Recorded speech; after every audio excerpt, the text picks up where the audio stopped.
Welcome one and all to Cap Club Bar with today's edition of Cap Club Podcast. I'm Digital Bacon, joined, of course, here behind the bar by Chewbacca and... Hello. Wait, I'm looking across, and who's that sweeping up the little, mopping up, the little puddle at the back? Is it the janitor? Hello? Who's that? Janitor? Yeah. Janitor. Janitor? Hey, what up, dude? Hey, I know everyone always loves a janitor, so it doesn't really matter. Oh, aren't you the guy from the CFT's podcast, if I remember correctly? No, that's my brother. Oh, that's your brother. Oh, okay. Oh, so we bought Flex Bunny on then. No, that's the yellow bunny. Oh, that's the yellow bunny. Oh, it's all coming together. So, the family of bunnies. I like it. Yeah. A bit weird, because he did say he was Flex Bunny last time. So. Yeah, it's weird. He always tries to be me. It's weird. It has to be you. Even though... Okay, I guess it's fine, dude. Although, I mean, you are a janitor at the Cup Club podcast. It's like the best. Hey, true as well. Only the janitor right now, he's trying to make his way through. Like, when I was interviewing the Flex Bunny, and he made very sure that I knew it was the Flex Bunny. Oh, it was like, Bunny. You know what, I'm happy to come in as janitor week 1, but week 2, he's expecting to be running the joint. And you know what? We like that ambition, don't we, around here? Okay. Well, look, I'm coming for your job. If the fans love him enough, I guess he's allowed. But so far, I haven't seen many people talking about Flex Bunny yet. So I mean, the Flex Bunny. The Flex Bunny. True. So if I'm asking, can I call you Flex or Bunny, or does it have to be the Flex Bunny all the time? Nah, you have to call me Flex. Just Flexed? Yeah. Okay. People call me Flex. I'm to be honest, I'm used to calling you Bunny. Yeah, we'll go for the Bunny, I guess. Okay, we'll go for Bunny. This makes it a bit easier. Thank you so much, man.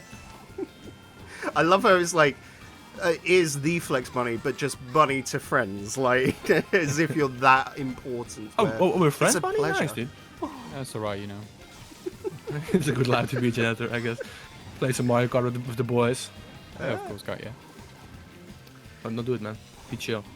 Anyways, how about we start the podcast up, dude, with a few topics? That's it. We've had a little, I guess that's an opener. Sure, we'll take it. It's an intro. It's good enough. It's pretty good, I'll be honest. But yeah, this week has been a bit of a busy, hectic one for me personally. But news-wise, it's been a little bit odd and all over the place, hasn't it? Like, just start off with, I guess, the biggest news, even though it doesn't seem big at all. But ID at Xbox, basically Microsoft trying to get more indie developers into their ecosystem and give them tools to be able to, say, use the Microsoft servers and such.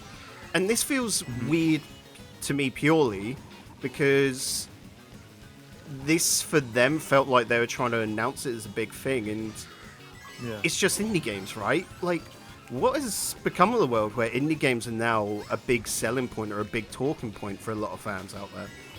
Well, if you look at 2020, like last year, what are, if you think, are the biggest games from last year? If you think back to 2020? Animal Crossing first and foremost. We cannot, turn that down. But I think one of the biggest ones was Hades, right? Where... Well, I was also more thinking of Among Us and Fall Guys, which are the biggest ones, let's be honest, they're the biggest ones of the year. Like, they generated the most hype, and they just probably have the most players during their hype moment, especially Among Us. So if you just think back at last year, where everyone was cooped inside, and where probably gaming was its largest, probably ever.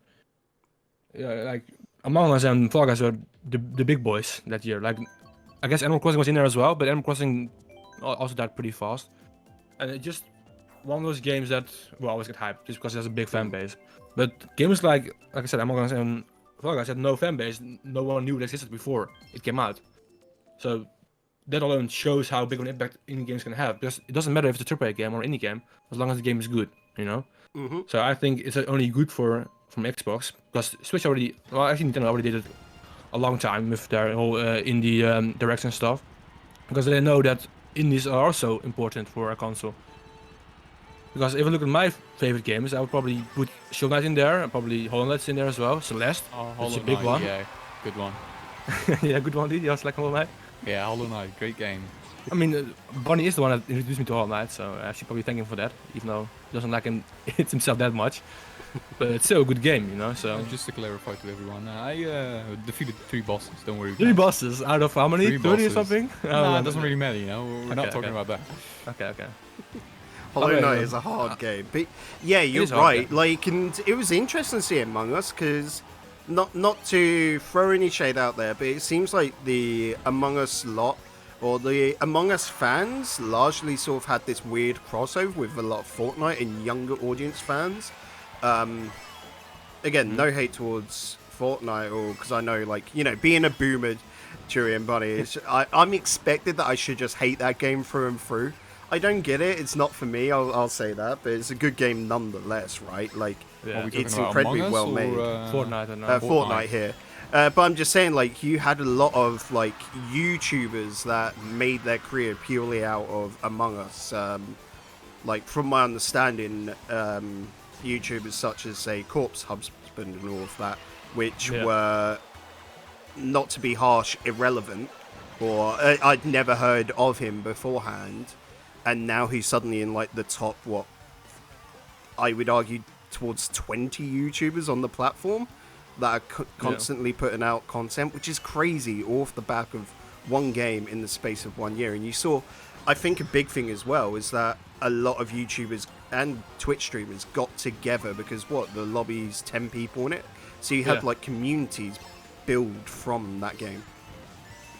I mean, that's usually how it goes, right? Like, people get famous in one game and then they hope they can go to other games, but usually people will fall down as long as the game dies, you know. So it makes sense. Among Us also made people big just because the game is big, and same happened with Fortnite. When Fortnite got big, Ninja got big, and Ninja wasn't the biggest one back then, but he just grew so big in popularity just because his game was big. You know, that's how it is. People just ride the waves in the if you want to be an influencer. Otherwise, it's hard to make it in the industry. And just straight off the back of that, because Among Us is, I want to say by this point, 4 years old, ain't it? It was around for a long while. I'm saying 4 years old. It was, I think it was 2017 it came out. But it only came back into the scene by streamers and YouTubers actually making it big, by a YouTuber just picking up, like, the game is meant to be played just amongst some friends, and it got played that way. So by all accounts, it's not like indies are a new thing. It just seems like they're very hit and miss, because I'd never even heard of the game beforehand, and it was out on phones as well by that point, right? It was a small group of 3 guys, I want to say. I think it's 2 guys, because on the Game Awards they were all on at the show when they won. And it was pretty awesome when they won, dude. It was an awesome gang, dude. Because of course they didn't expect it to ever be that level of getting the Game Awards, like the big boys, you know. But like, it just shows, just because you're an indie game doesn't mean it's bad. And I think a lot of people just think, oh, it's an indie game, so it's not as good as AAA game. But I actually think it's usually the other way around. I think indie games are probably better than AAA games nowadays, like way better. And is that just becoming? Is that because of like the ease to access them now, with indie games being able to publish online, and hence why, say, this Microsoft initiative coming through? Or is it that people are looking for those games? Because quite often, no matter what the full-size game is, they're like coming up to 60 quid, you know, 60 euros these days. Whereas indie games, you expect to pick them up for a tenner, right? Yeah, that's what I said. Like, it's also way cheaper than AAA game. Just saying, you know, usually they are finished. Most of the times they're finished instead of all the AAA games that are getting released these days. Yeah, I mean, a good example would be Shovel Knight, because of course that game promised a lot of things when they were in how do you call it, in Alpha state? No, it's when you donate to make it. Yeah, okay. Early access? Backers, with backers and stuff. So backers. Yeah. So when they did backers and stuff, they made all these promises that if they reach a certain goal, they would make those kind of things. And the fact that they actually put through after like 5 years of development is actually a thing you don't see often in the gaming industry, which already shows how dedicated they are to doing that stuff, you know. Even though they actually lost a lot of money, because, you know, they can't just make the game a lot more expensive now, because they promised those things when people got the game. So they made a promise that if you got the game before this period, you would get everything for free. And I'm one of those people, by the way, so I'm very happy. But I also bought the game on multiple platforms because I thought the game was so good that I wanted to play it on the Wii U, the Switch, and also bought it on the PC now. So if you have a good game, it just shows that people will probably buy the multiple platforms as long as your game is good enough to keep playing and playing. And as long as the developers are good enough to actually go through their promises, it just shows that you have a lot more power than, let's say, Cyberpunk, CD Projekt Red, which is now on fire for not finishing their game. Yeah. You know? I mean, we've gone over Cyberpunk beforehand, and I think that's another... yeah, and I think that's another good point, is indie developers tend to not have that pressure of the publisher right there. Like, when we look at even AAA games, not taking Cyberpunk, but let's take a look at, say, BioWare, with both Anthem and Mass Effect Andromeda. Both those were just piles of garbage on fire, really, when you look at them game-wise. They were not finished, they were not good products, they were purely made to... Like, Andromeda was just to keep Mass Effect alive whilst the game was sort of finished already, and Anthem was just replying to Destiny and trying to get that gaming-as-a-service idea going. Yeah, I still think, though, if they did Anthem right, it could have actually been huge. Oh, yeah. Because it was... The first trailer they dropped, everyone was like, okay... This actually looks sick. Yeah.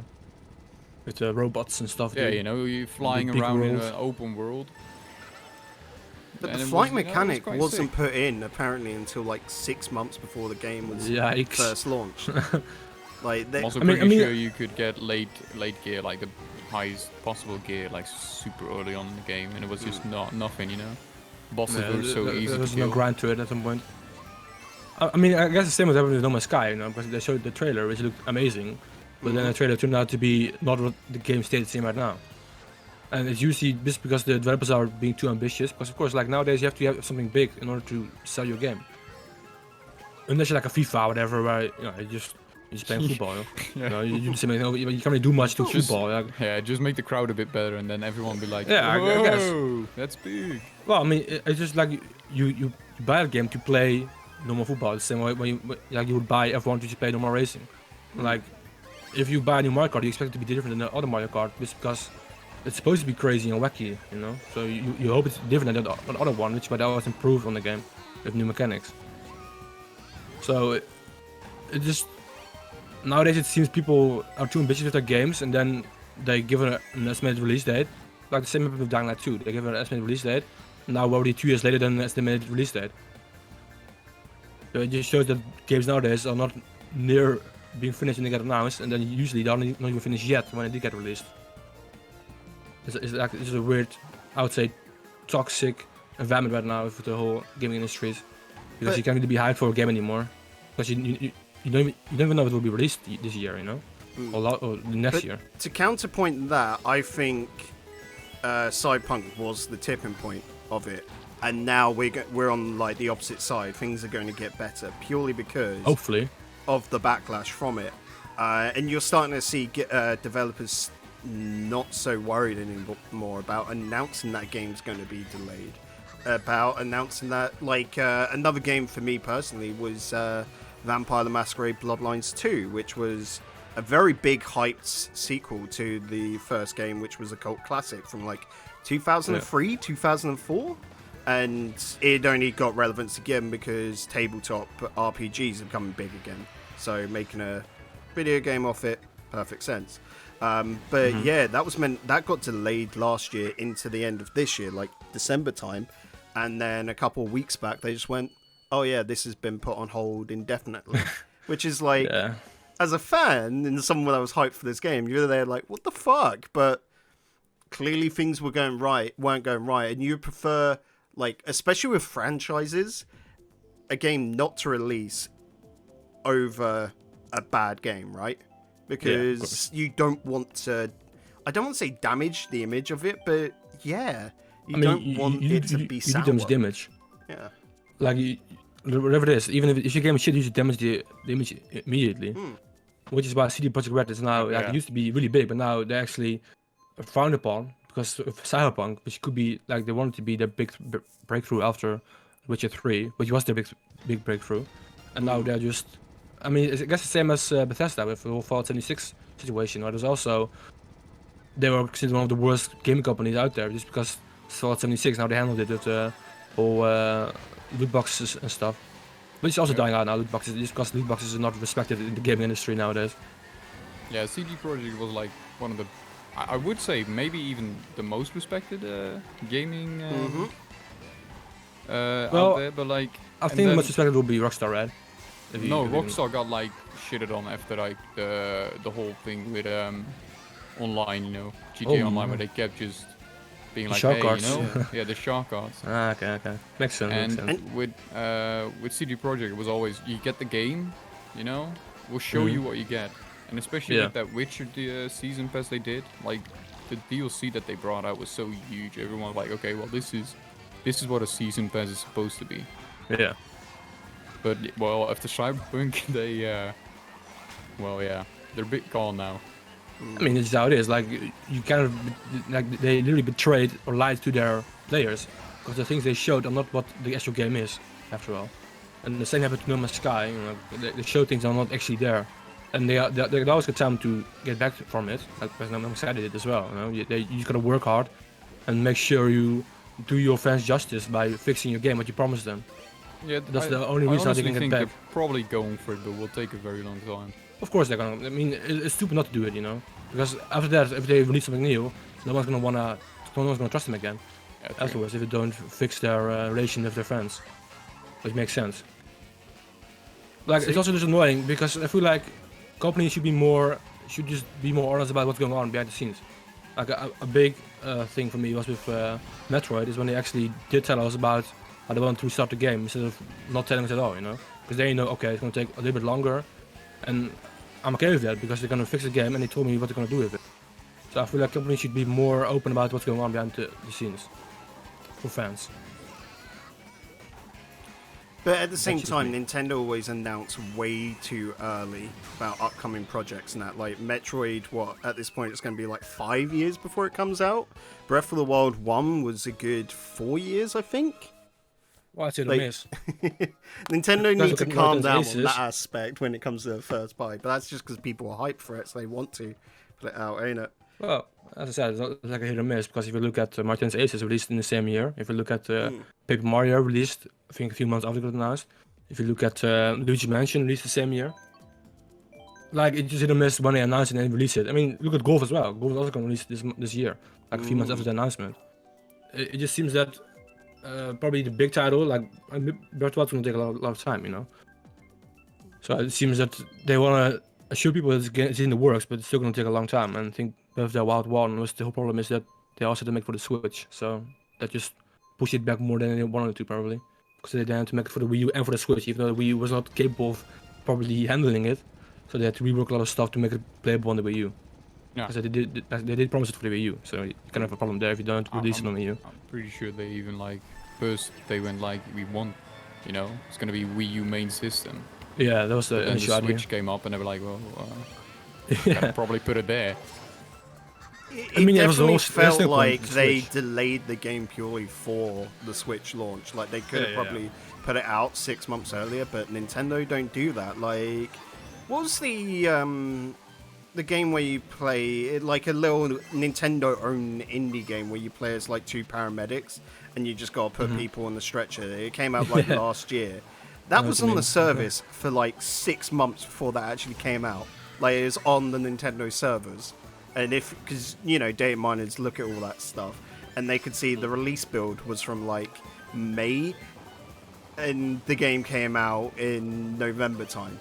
So that's always been a weird one with Nintendo. If they hold back games purely for certain windows that they think are better, which I don't think many other companies consider.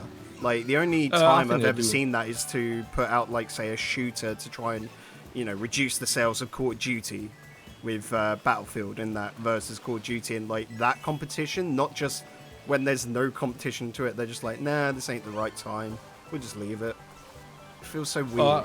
I think they like this always just happening because they want the best launch for your game. So I do think people actually check what the best it will be for that game. Especially if you also think about if they want to add stuff to it. Because of course, like with CFT is one of those games where they always want to add stuff to it. So when released, they probably should have made a whole plan beforehand so they could actually edit it when the game got released, you know?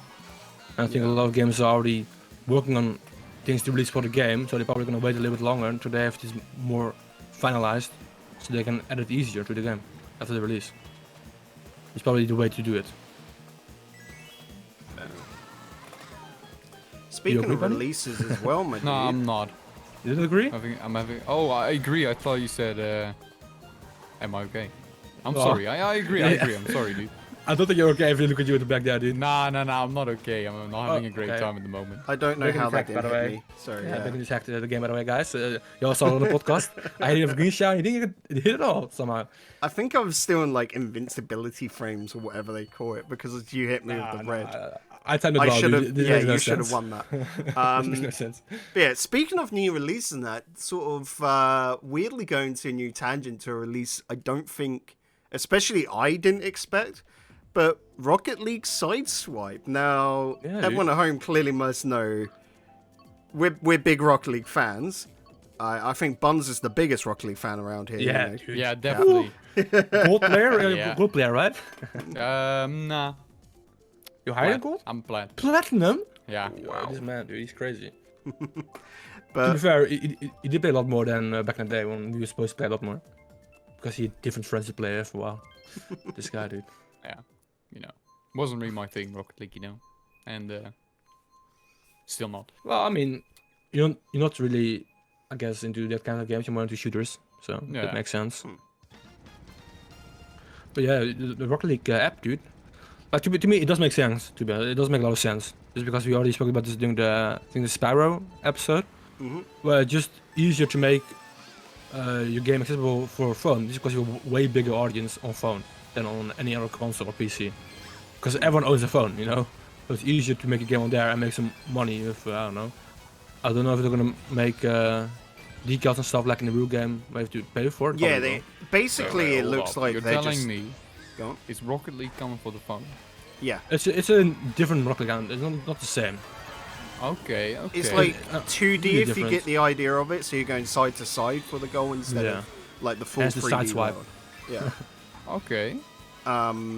It's free to play by the way as well, so. But because it's made on the Unity engine, they can just quite easily port it on over, can't they? Because the models work exactly the same over. You just got to shrink it down to different resolutions and that. Yeah.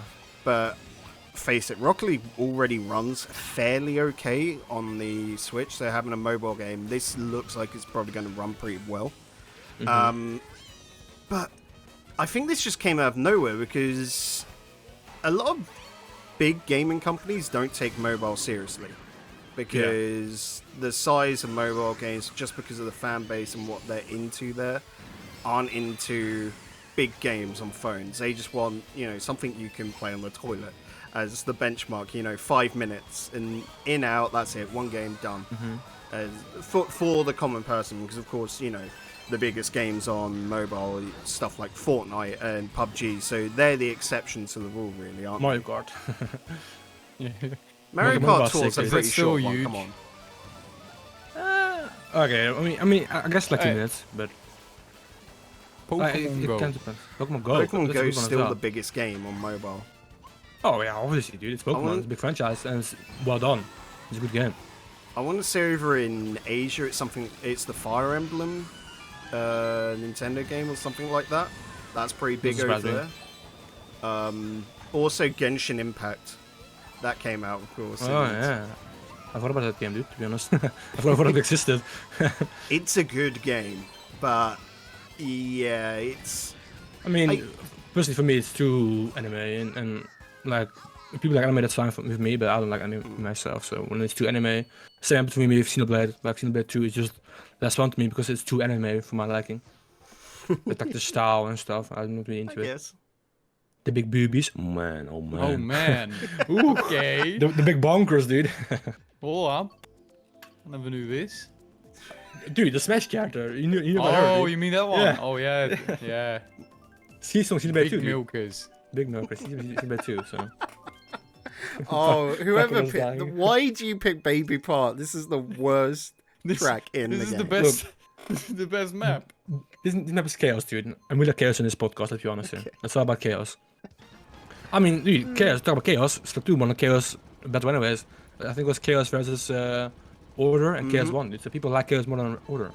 Well, you were saying that's how they're designing Splatoon 3 is purely off of Chaos, which... Yeah, I mean, that's how they did last time as well. I think is bonkers, and I can only think that's got to be a cop-out. They already had an idea, but certain themes in the game will change. Because what was the first thing in the trailer we saw? It's like upside down Eiffel Tower in the desert, and everyone was like, what the hell was this? Yeah, but like you realize that they do a Splatfest beforehand, right? Lost Splatfest is going to be the design of the next game, pretty much. So it can only be a cop-out, because what if Order won? That means they had to make plans for both games already. I mean, I guess they did already, like, otherwise they wouldn't do Order and Chaos, but still. I don't think they knew Chaos was going to win, so... Yeah. It just seems to me they just had two plans, and if one of them won, then it's going to be their next design choice. Which is cool, I guess, because they decide what's going on.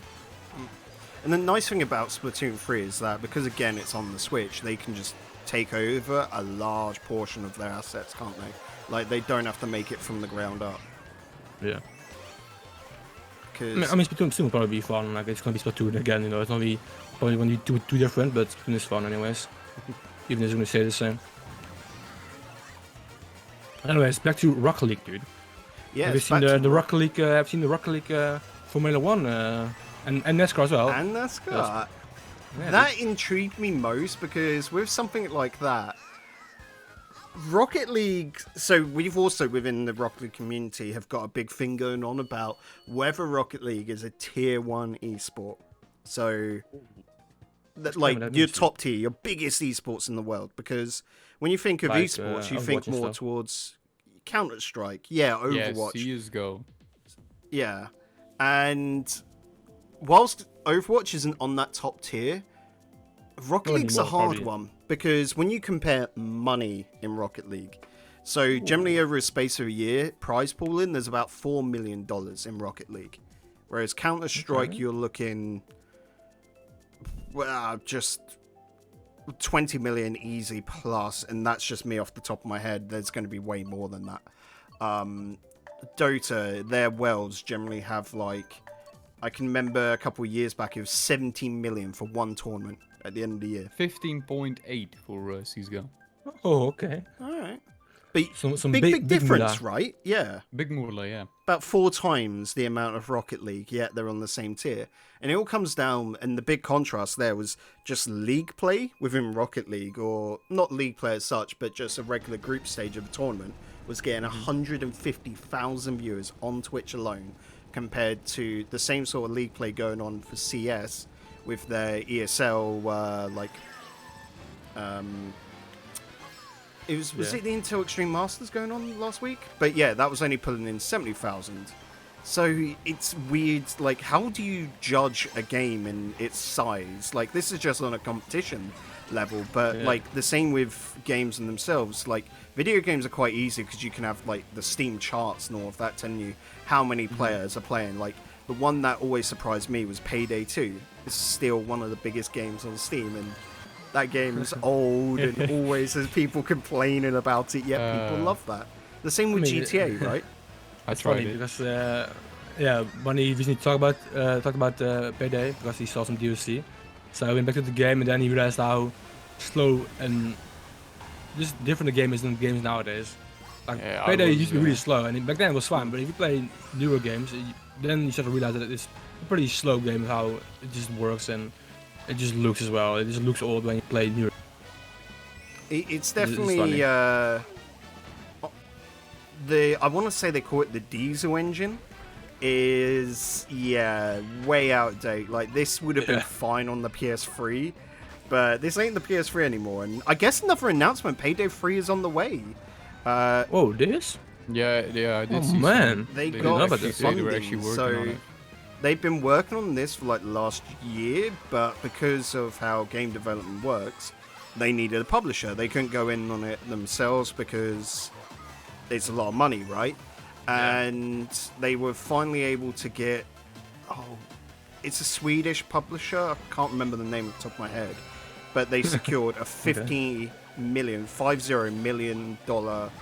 publishing deal with them. So they would get that money, and then I guess like 20% of the sales they make, they take the profits from it, whatever. That's generally how publishing deals work.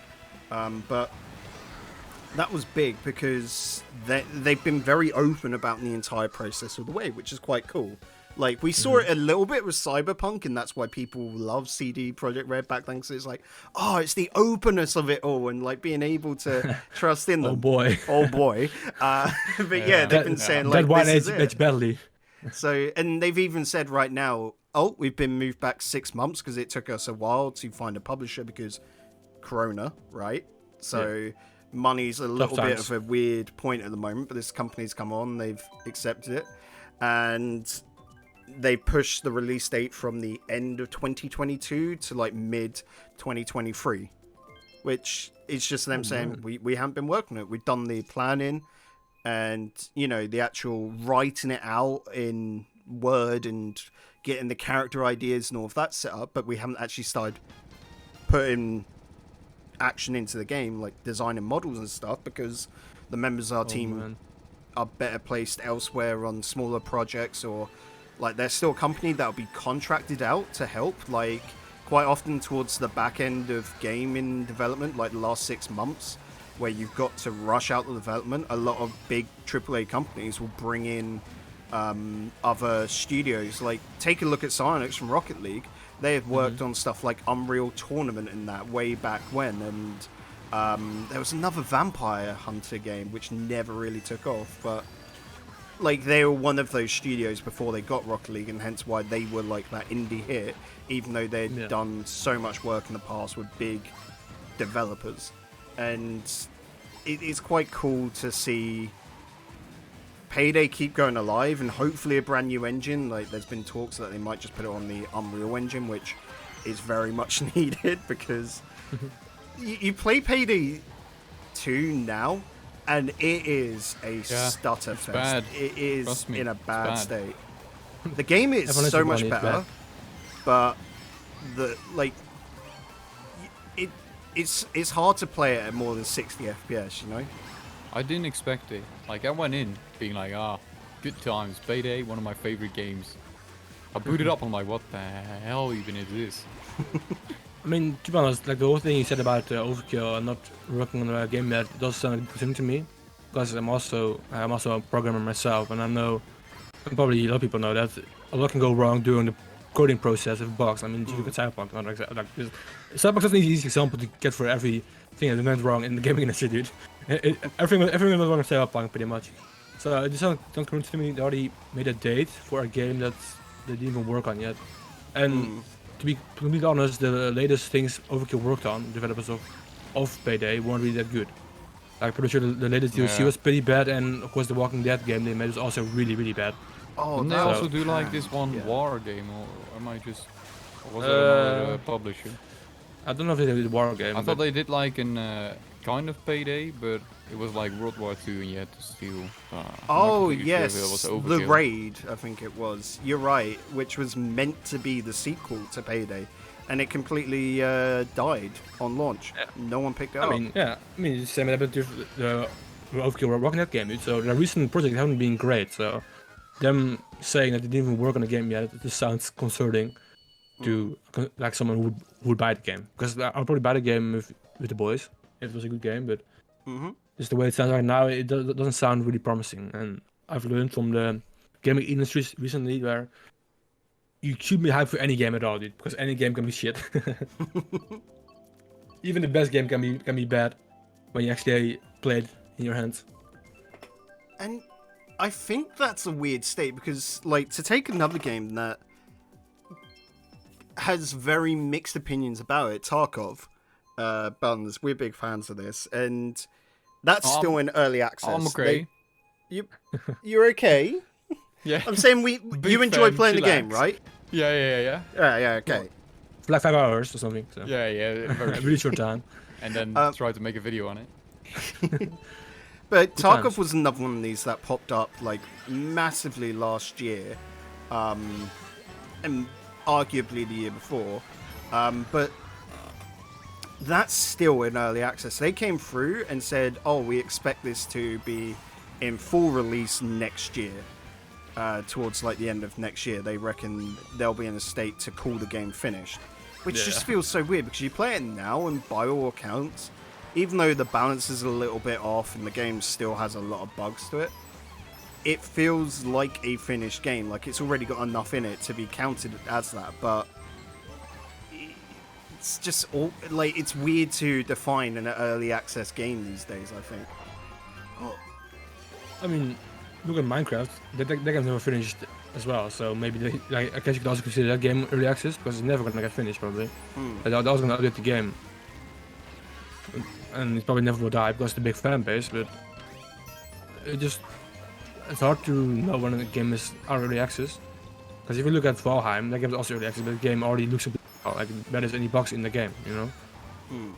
And the only things they're gonna add to the game is more content. So I guess with some games which are finished, like MarioKart, like if this game is finished, like MarioKart 9 for example, I'm gonna add new tracks. Would you consider the early game early access, or would you consider an extra update to the game? You know, just I guess a weird.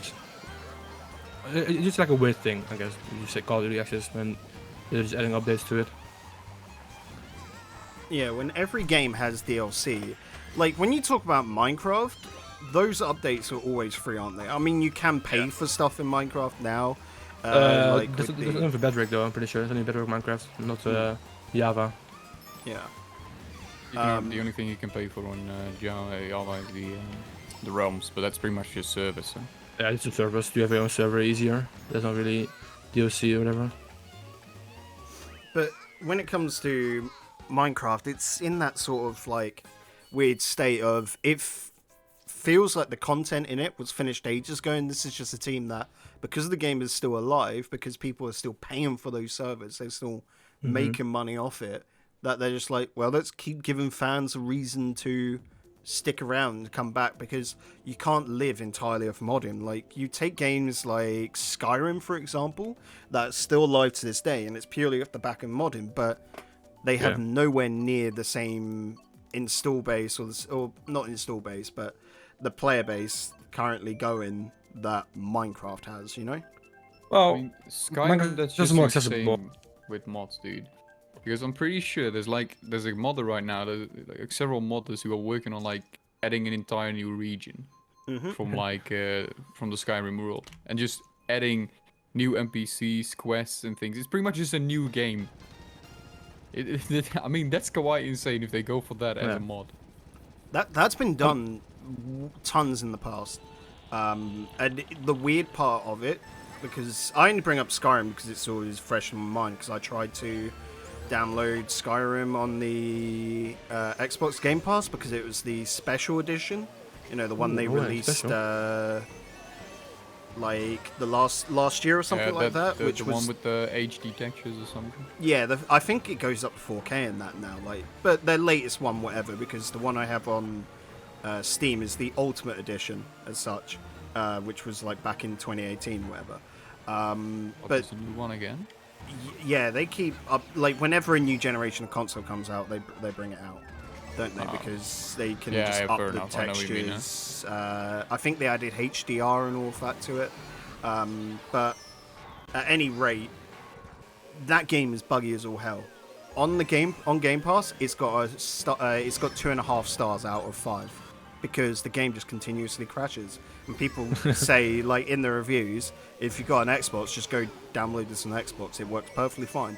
PC crashes every single instant you can, which is so odd.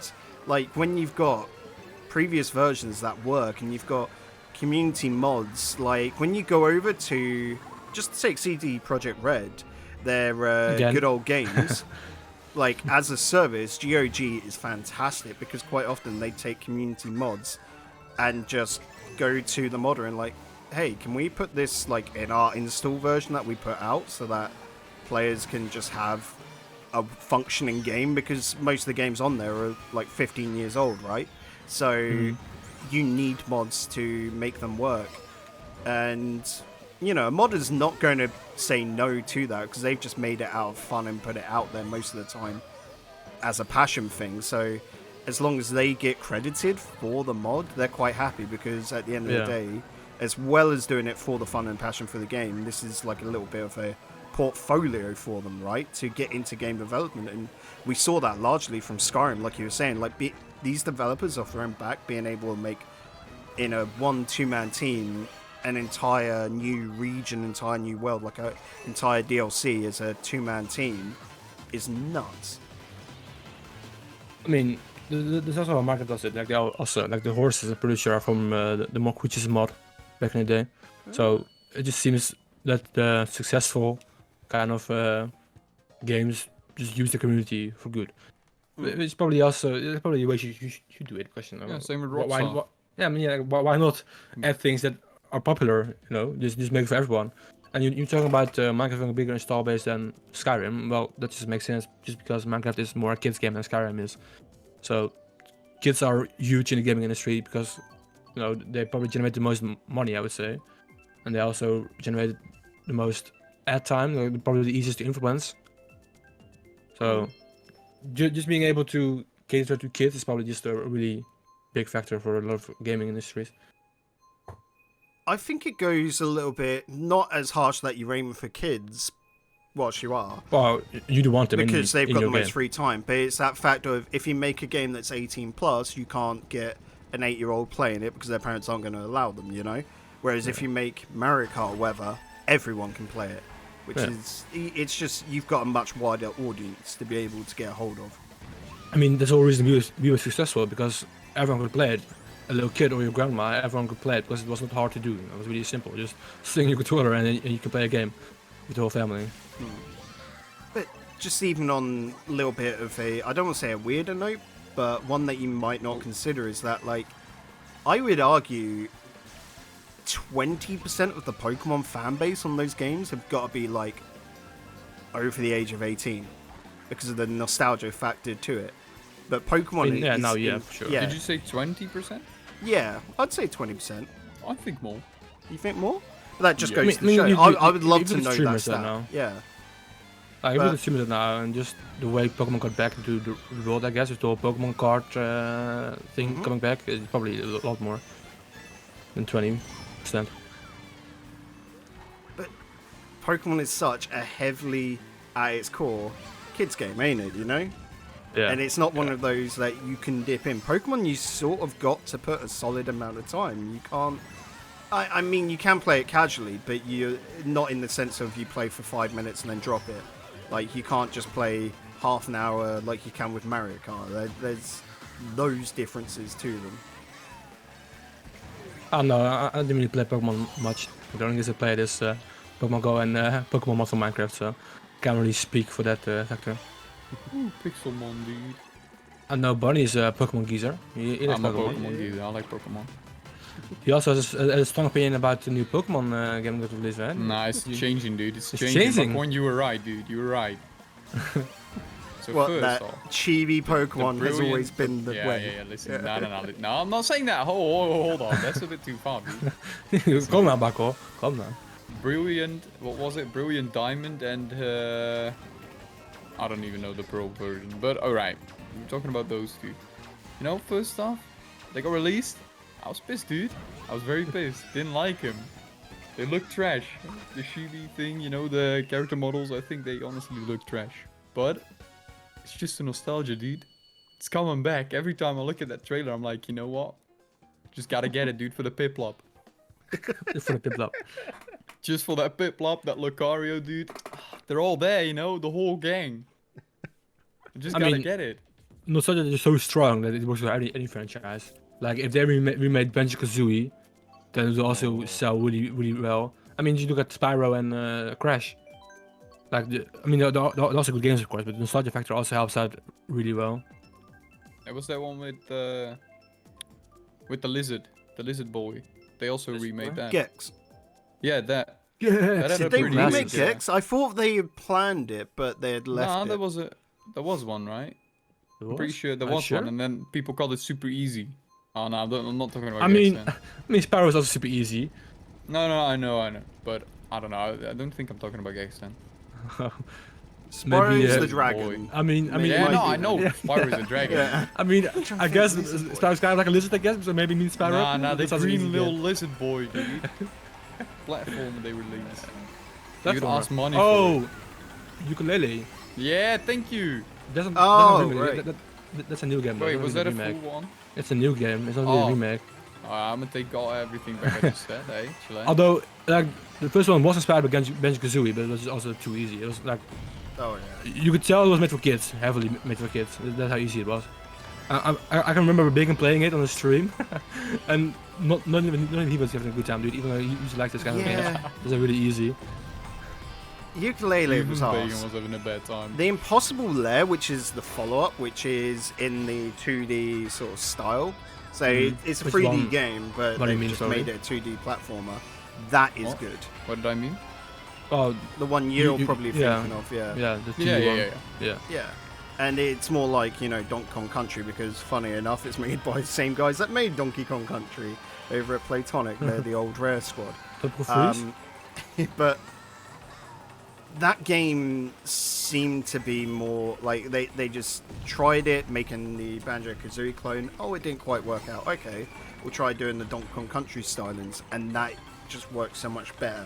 And one of the coolest thing about the Impossible Lair is your tutorial is challenging the Impossible Lair, which is like the final end gauntlet run, and you can beat it. If you're good enough at the game, you can finish the game in like the first, I think it takes 15 minutes because of the, like I said, the gauntlet run of it, which is crazy as an idea, but it's just not really that possible to the average fan because you need to go through and get all the power-ups and that, which just make the game easier. I mean, what Bungie said about people saying it's too easy, I was saying it's kind of hard to say because it's pretty much your own opinion, right? Because just because you think it's easy doesn't mean everyone else thinks it's going to be easy. Like, probably going to be a few people who think Sparrow is some hard levels, even though I thought Sparrow was a piece of cake. Like, it was really easy in my opinion. There's some people who probably think it's going to be, I guess, a hard game. So, it's not really good criticism to say a game is just too easy. I mean, I quit Pyro mainly because it was too easy. I was playing, I was like, yeah, I mean, not really any challenge here. I mean, it just got boring. I mean, that's also probably why I think Ukulele kind of failed, because making a game like Banjo-Kazooie nowadays just doesn't hit the same as back then, you know? Sometimes everything changed in the gaming industry. I don't think it's going to be as easy. Like, a good example that's probably close to it is Mario Odyssey. You know, it's probably close to a Banjo-Kazooie game, and that worked because, of course, it's Mario, so that's already a good thing. The controls are really smooth. They also helped out, and there's just so much to do. Like, if you're only gonna have 6 stars in a level, I don't know if it's gonna hit the same as one with Mario Odyssey, where you can do so many different things. So that's just feels a lot bigger than Banjo-Kazooie did. Mario Odyssey was perfect because it was like it was easy for kids. But like they were also and they can finish it. They don't have to get the hard stars. But it was also good for the main fans that actually wanted a bit of a challenge. Yeah, and of course what Bacon said about with Pokemon, you can really step in for half an hour. If you play for half an hour, you still have the feeling you did some progress because you probably got one, like 2 or 3 stars during that half an hour. So I feel like it's probably smart to trick people into thinking they're making big progress, even though it's not what they're doing. It's probably also why the pass is so successful, because people are seeing making progress or something. Well, even when you think of Breath of the Wild, that is very easy just to put half an hour in, right? Yeah, as well. With the Korok seat and stuff, they always feel like doing progress. You're doing something new, exploring. Which is successful probably. Well, yeah, it's praised as a good open world game. Especially other games. Is that why stuff like... Because I've never been into them, but to take the tangent from Minecraft, but... You know, Rust and all of those sort of open world survival, Valheim, like you said. Because I've never been a fan of those games, and I can't like get into them. They just feel too big, and I guess I need my own, like, to be told the goal to work to it instead of just oh, I fancy building a house. Like that's not me. But I'd say Rust and Valheim are not really the same, two different things. Valheim. Well, I mean, the way we play it is just us against that world. Rust, it's full of you against everyone else on that server. Yeah. I mean, it's funny, because, you know, Valheim, they said it's PvE, Rust will be PvP probably, and then you also have Argus PvE. Yeah. So, if, like, it's kind of weird, Bacon. What are you doing, dude? You generalizing the open world genre, dude? Yeah, what's happening here, dude? What's going on, dude? You gotta take that in account, man. Yeah, dude. Because the open world doesn't mean it's the same at all, dude. Because those 3 games are totally different to one another. That's fair. That's fair. No, yeah, like, again, this is someone that doesn't like them, so doesn't play that much of them. So yeah, I apologize, but that's alright. That's alright. You're learning. Another one to add onto the mix would be Ark, you know, the dinosaur game, and I thought that game was trash, personally. Well, it was trash back in the day, to be honest, with like very true. But now Bunny and I are playing it again, and it's a good game. It was very hard for Chu to get me back on that game. Because the first time we played, I definitely didn't get back. He was like, yo, we're gonna play with the boys. I was like, yeah, hell no, I'm not doing that again. I'm not wasting it, and it's amazing, dude. It is I'm amazing. screaming. Yeah, I mean, the thing about what makes Ark better, in my opinion, than Rust is because Rust, you put on people all the time. And with Ark, you also have the element of NPCs on there and bosses and stuff, which I think is just more fun. Maybe we can get you to play Ark again, Buster? Join our gang? Maybe. The Kappa Club? Those wounds cut deep, buddy. Like, I was hoping this was going to be a cool dinosaur game, and it was just... It is. Listen, dude, we have a Boris. He doesn't know what that means, dude. Nah, it doesn't matter. I have no idea. It doesn't matter. It's like, it's the name of a dinosaur. Sometimes you just gotta have something that no one knows about. Like, those games are also the games you play for half an hour. Like, if you boot up to play Rust, you either play for 5 minutes to check if you'll get rated, same with Ark, or you play probably for 2-3 hours. Just because you want to get stuff done. 6. Yeah. 6 sometimes. Yeah. With 6 to 10. It doesn't matter because you can't get rated by other people. But with Ark and Rust, people can rate you, and even in Ark, downloads can still kill you when you're not online. Because your body is just standing there. Yeah, you're still there while you're sleeping. To be exact, you're sleeping there. But still, if you're not in the base, then you can still die to players or dinosaurs. Very spooky. It is very spooky, and it's also, it feels every time you play, it just feels like a new adventure. Just because so much stuff happens in one session. Oh man. The emotions, pain, the loss of I guess a family member because Don't bring me back. We had so many dinosaurs, dude. I mean, we had such a good time, and then some random tiger appeared from the trees in the tall woods and like killed a day before. Buddy. I was memeing about it. I was like, imagine if those tiger things in these woods actually climb up in the trees and they jump on you when you fly by. You know, it was just a meme. I thought it couldn't happen. I was like, that's way too insane to actually happen. I was just flying through the woods out of nowhere. Tiger just jumps, gets me on my bird dies. Yeah, dude. And like, those things makes good games, with good stories, I think. Because if you have a game you can tell a good story about, I think that's a good game.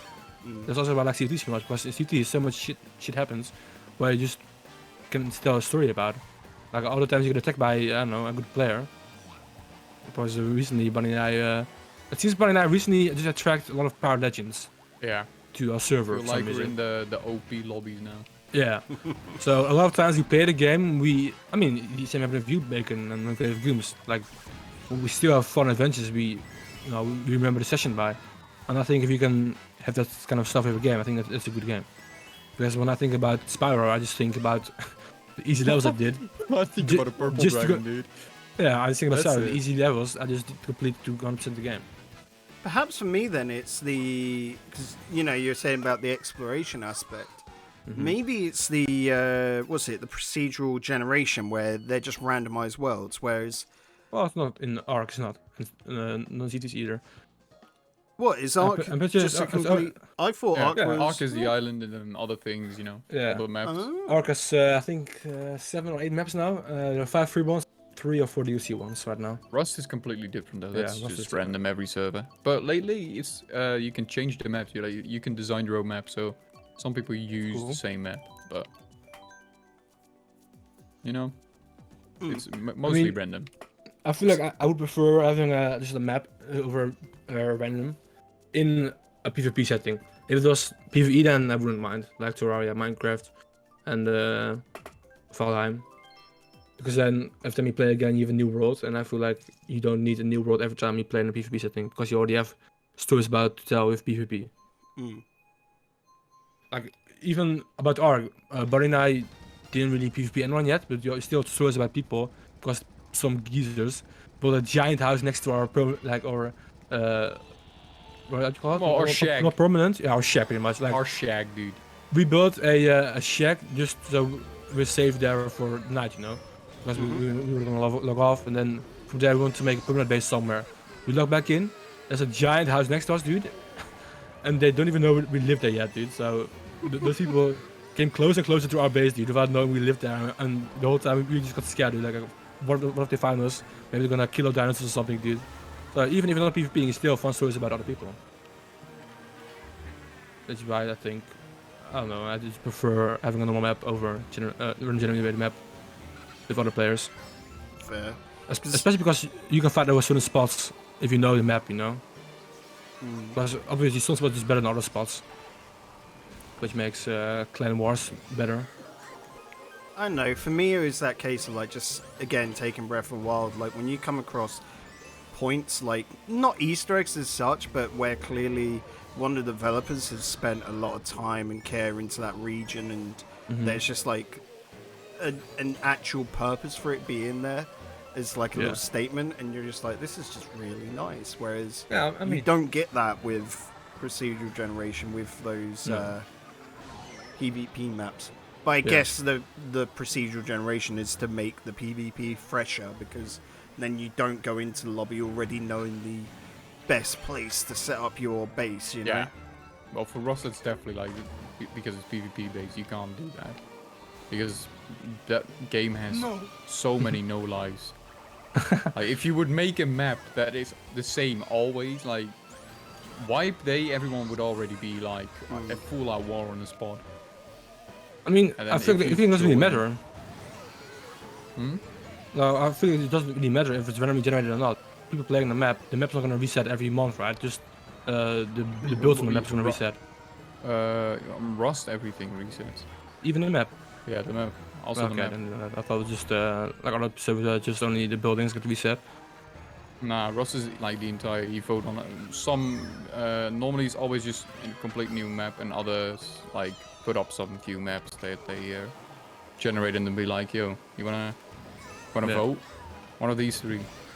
Oh, you're gonna vote as well? Okay. Yeah, sometimes on the Discord, but like things like even then, I also don't think it really matters that much, because you still are gonna have points of interest, which is gonna be the same things, right? You're still gonna have the airport and stuff. Oh yeah, no, it's it's the map is different, but the like, I guess the monuments, they're all on the map, you know. Sometimes they keep a few out, but that's why I feel like it doesn't really matter if it's randomly generated or just one standard map. Because either way, people are gonna fight for the same stuff anyways. Like, even if it's new map every time, people are gonna find the best spot and try and fight over the best spot. And what Baker said about Breath of the Wild, about developers putting more care into it, you can tell by Ark that they actually did that stuff. Because Bunny was exploring with the bird before he died. Yeah. And he was in awe when he saw a tree over a cliff. He was like, wait, you can go this tree? Yeah, that was pretty sick, dude. That's when the bird died, but stuff like that is also pretty cool. And I think back of Breath of the Wild about the whole Iwata shrine they made in Breath of the Wild, where you had to find this NPC which looked like Iwata, and then he would tell you about his spot where he was resting. And then when you got there, you can get I think it was called the God Mount or something, that weird alien mount where you could run forever, and you can put it in your stable. There's a weird name, but yeah, I know what you mean. Yeah, but on top of the mountain, right? Yeah. That was like Iwata's resting place, because you know he was still a big part of Nintendo when it got developed, so they added that stuff for him, which I think is really cool for them to do, and you don't get that stuff in randomly generated maps. But just for a single player game, it makes sense as standard map, because you know you want to put detail in your map. Online, I think both can work, but I prefer having just a map set. And I think, I don't know about you guys, about Bunny and Baku, and Baku doesn't play a lot of those games, but what about you, Bunny? What do you prefer? Random generated or? Yeah, I like randomly generated, doesn't really matter, you know, gives you a fresh start every time it wipes. On Rust I always like that, you know, as soon as the new month comes, there's a new wipe, you can already look, you know, you join, you look on the map, you're like, oh sick, new map, you know, look for another spot. It's always different, you know? I mean, would you not want to be like if you think about a game like Masquerade, like wouldn't you like to have like bigger cities and stuff in Rust at some point? Like, no, be cool I think on no? Rust, no, on Rust I actually think it works how they do it now. The big cities are not really necessary. I see that there are maps with like big cities that they made, but it just, I don't know, it doesn't feel the same, you know? Yeah. I am kind of sad that they removed the zombies though. That makes me sad. There were zombies in the game at some point. There's still servers where you can play with zombies. That's all. Is it good though? It's alright. It's not great. It's only alright. See, there you go. I love some games. Yeah, no, the randomly generated ammo. I think it depends on the game, you know. Yeah. But if it's like PvP based like Rust, I like it to be different because if you have the same map over and over every month, because I used to play a lot, like every month, at least for like, you know, 3 months straight on Rust. If you have the same map over and over again, you just know what's gonna happen. You know the places, everything. Yeah, but like, isn't it also fun because then you know where to be for PvP, and you can prepare for that to get that spot. That's probably like a week on a new map, and you already know where the PvP is mostly gonna be. Yeah, so it still doesn't matter then, right? If it's generated or not. No, like, it doesn't change that much to the game. No, but it just like, yeah, it depends on like base building pretty much with randomly generated. Because if you get like a new map, you get new spots where you can build a base and you can change your entire base to its terrain and shit like that. That makes sense. I mean, you are the Rust expert because you did play for almost 1,000 hours. You know, already like 80 more for the 1,000 in one game. Yeah, it's not a lot for Rust though, honestly. Well, maybe even now you're stuck with Ark. Now stuck with Ark. Yeah, true. Well. Oh man, it's getting close to race, dude. The points are getting close to each other. They have been, I think, all the way. Like, you've just been eking out little bits every now and then with the more consistent firsts. But yeah, you look at that and... I wish Mario Kart had harder NPCs. I truly do. Because... maybe the next one. Yeah. Because they did have 200cc in this game, right? Or was it the last game? 1 to 2. So they are making it harder, more difficult.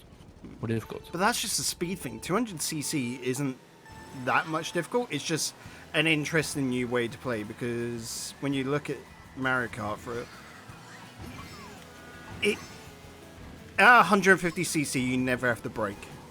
Yeah. But 200 you do to make the turns, which is a very cool new addition to it all. But the NPCs are still a bit goofy. A little bit like you remember Rocket League when you first started playing and the hard bots on that? When you started off, you're like, how do they do this? 2 weeks later, and you're like, wow, they can't even fly. Yeah. It's hard to make someone fly, I guess. And I think it's hard to make an AI fly towards the ball, so it's probably Rocket League is going to always have shit AI. Because I have no idea how they would fix it to make it fly and actually be hard to play against. Well, there's an entire bot like AI development community behind actually making good bots for Rocket League, and they basically do it from AI learning on pro players. And I could tell you some bots could probably, like, you know, kick my butt, and that's just saying, like, you know, a champ 2, so and kick my butt quite significant. Like, they've probably got bots up to the level of like GC now, which is really impressive. Yeah, I mean, it would be cool to have harder bots in Mario Kart. I wouldn't really mind. And I think it probably might happen. You wouldn't mind? Why? Of course not. Oh, I don't know. Maybe you would mind. Maybe you think because you know if the harder bots comes around, would people get play harder bot. He's glad. Yeah, because right? Or you don't get wrecked? Don't worry. Okay. I'm bantering around, boys. Don't worry. No banter. You never know if Bunny, You never know with Bunny. He's always a bit sarcastic. You're just a wild card, dude. I'm a full-on wild card, you know. Something you say is just main event. So stupid. And some things you say that's out of nowhere. Like, what, is this guy for real or not, dude? It's just funny to play with Bunny, dude. Bunny's funny Bunny. He said himself once. Bunny. Here we go. Let's go, baby. He said himself, dude. The funny Bunny.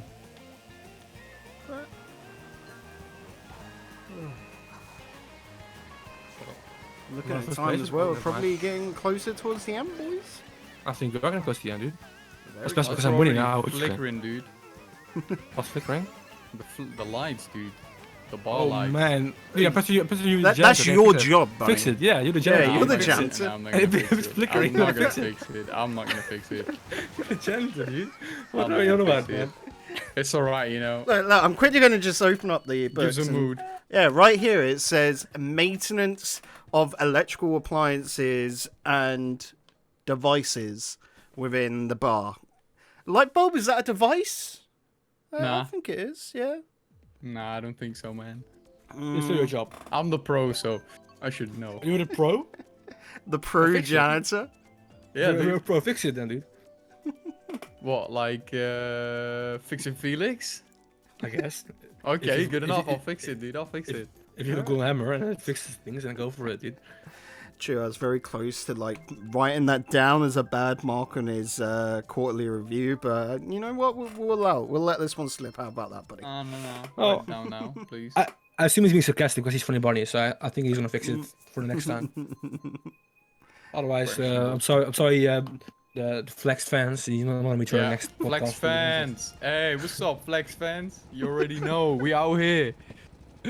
Yeah, I think I'm third place. Okay, chillax. I'm second, by the way. You're second. He Oh, is. wow. He's 1 point ahead of me. This Oh, has then- been a long MarioKart sesh. Then how about we call this the last race, dude? The last race. Last to finish race? it up. Okay, well, I would have wanted to know that beforehand. But Okay, it's okay. alright, okay. No, it's Alright. alright. It's He's alright. already getting the If you want- excuses out here, Chew. If you want, we can do one more for this if you want, dude. Nah, it's alright. It's alright. Okay. Chewy you don't faked have me to out take- on the double boxing. It Yeah, really had me. I'm up with my boy Bunny, dude. Can't you see? The Dutch gang represent. The Dutchies stay Yeah, strong dude. together. Flex Wow, gang. dude, this guy, man, he's put three ball Oh, on me. this went completely wrong. It's fine, dude. We still have time. We still have time. No worries. Oh well. Okay. Dutch gang represent. I'm still happy out, dude, but I see how this. Dude. It's alright, you know. I'm fully aware that I've got both of you against me here, and it's not good. Dude, everyone's against you. It's Mario Kart. They don't use Mario Kart, dude. What do you expect? As Bungie showed me, they're throwing a retro at me. So, I don't use Mario Kart. Everyone for themselves. That's how it should be. Do you guys ever play team mode in Mario Kart? No. Like, No, thank you. because growing up with my like cousin's little brother in that, we'd quite often do like brothers v brothers, so you'd be both in the same team. I didn't really have But- an experience like that. Yeah. But I mean, Bunny is also a weird case because he doesn't really have that much time with somebody because they work a lot with their own story, you know, so they don't really play games together anyway, so. But for me, my family, we prefer everyone for themselves, dude. A bloodbath, dude. That's how it should be with your family. But- Winner takes all. did you ever on Mario Kart Double Dash actually use two people in the same kart? Yeah. Because that was great back then. Like, because that just felt like good co-op, whereas like, I don't know, you would get the same experience out of just being playing it like one person in a car, but I don't know. Much prefer doing that two people. Shoot, you are so screwing me up here at the last moment. I hate you so much. No. Would you look at that? Even the AI's getting in on this. Dutch gang Dutch gang represent, boys. Here we go. Triple on back Always court, look at yeah. that. That's 3 points ahead. Oh. It's a big lead. Everyone watching this on YouTube is just going to be there like, this is what Bacon has to put up with. Just get better, man. Get better. just get better. You're right. There you go, boys. Final standing. Chewbacca back first place. Flexed Bunny the janitor. Let's go. Second place. For us to see it? And Digital Bacon Gaming. I don't know why the gaming is so in there because he's not doing well. He's third place, last of the three. So we raced for main event, right? I guess. Okay, cool. Bon. Good luck being janitor. Wait, what? It's your turn to fix the lights now, dude. It's your turn to fix the lights now. I mean, speaking Next of racing, week. about the 3-point difference, I assume Bacon has seen it, but Max Verstappen with the 0.3 second lead on Hamilton with Yes. the qualifying race today, dude. It's gonna be epic to see. First race of the year. Is indeed. So for everyone at home, we're gonna, drop off because maybe do like a little bit of viewing pie, whatever, over the F1, because that's going to be great fun. Looking forward to it ourselves, and hopefully, we got a couple of F1 fans out there. If not, not your thing. Don't. Then I guess go listen to our podcast. I guess let's do our podcast if you want to watch Whoa. Formula 1. Okay. I guess I just got fired.